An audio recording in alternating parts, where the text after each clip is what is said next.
Baik, Assalamualaikum warahmatullahi wabarakatuh. Perkenalkan, nama saya Mufid Faiz Manzis dari Universitas Andi Jemah Palopo dengan prodi Teknik Informatika. Sebelum saya lanjut, saya akan membahaskan tentang presentasi atau memaparkan tentang Papua Selatan. Sebelum saya lanjut tentang sejarahnya, saya akan membacakan tentang latar belakangnya, yaitu Papua Selatan adalah salah satu wilayah di Indonesia yang kaya akan sumber daya alam dan budaya. Wilayah ini memiliki keanekaragaman hayati dan budaya yang unik, namun juga menghadapi berbagai tantangan seperti konflik sosial, pembangunan yang belum merata, dan isu lingkungan sebagai latar belakang. Jadi saya akan membahaskan lagi tentang rumusan masalah. Apa saja potensi sumber daya alam dan budaya di Papua Selatan? Apa saja tantangan utama yang dihadapi oleh masyarakat dan pemerintah di wilayah ini? Bagaimana upaya pembangunan berkelanjutan dapat diterapkan di Papua Selatan? Sejarah Papua Selatan. Pertama, prasejarah awal peradaban. Wilayah Papua Selatan yang berada di dataran rendah dan rawa-rawa luas, sungai besar seperti Digul dan Maro, serta Taman Nasional Wasur, telah dihuni sejak ribuan tahun lalu oleh suku-suku asli seperti Marin, Aswat, Muyu, Korowai, Kombai, dan Wambon.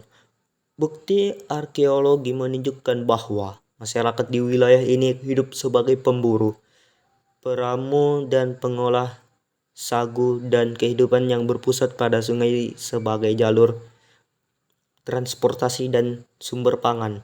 Suku Marin yang mendiami daerah selatan Sungai Digul hingga Merauke memiliki sistem kepercayaan animisme berbasis Dema, roh yang dianggap menjelma menjadi manusia, hewan, atau tumbuhan.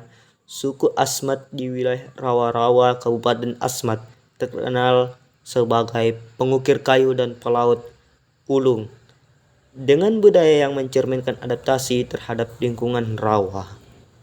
Yang kedua, masa kolonial dan kontak dengan dunia luar. Kontak dengan dunia luar dimulai pada abad ke-17 ketika pelaut Eropa, terutama Belanda, mulai menjelajahi pesisir selatan Papua. Pada tahun 1828, Belanda mendirikan benteng di Lobo atau dekat Teluk Triton, Kaimana. Namun pengaruh mereka di Papua Selatan baru signifikan pada awal abad ke-20. Pada 1902, Belanda mendirikan pos militer di Merauke untuk menghentikan tradisi perburuan kepala suku Marin dan menegaskan klaim atas wilayah tersebut di tengah persaingan dengan Inggris dan Jerman yang menguasai bagian timur Papua, kini Papua Nugini. Pos ini menjadi embrio perkembangan Merauke sebagai pusat administrasi kolonial. Itulah tadi tentang sejarah Papua Selatan. Adapun sebagai kesimpulan, Papua Selatan memiliki potensi besar dari segi sumber daya alam dan budaya, namun menghadapi tantangan seperti konflik, pembangunan yang belum merata, dan kerusakan lingkungan. Upaya kolaboratif antara pemerintah, masyarakat, dan pihak terkait dengan sangat diperlukan untuk mengoptimalkan potensi tersebut dan mewujudkan pembangunan yang berkelanjutan. Itulah tadi sebagai kesimpulannya. Kalau memang ada yang mau dipertanyakan dari presentasi saya atau pembahasan saya, mohon bertanya di komen. Oke, cukup sekian. Wabillahi taufiq wal hidayah. Wassalamualaikum warahmatullahi wabarakatuh.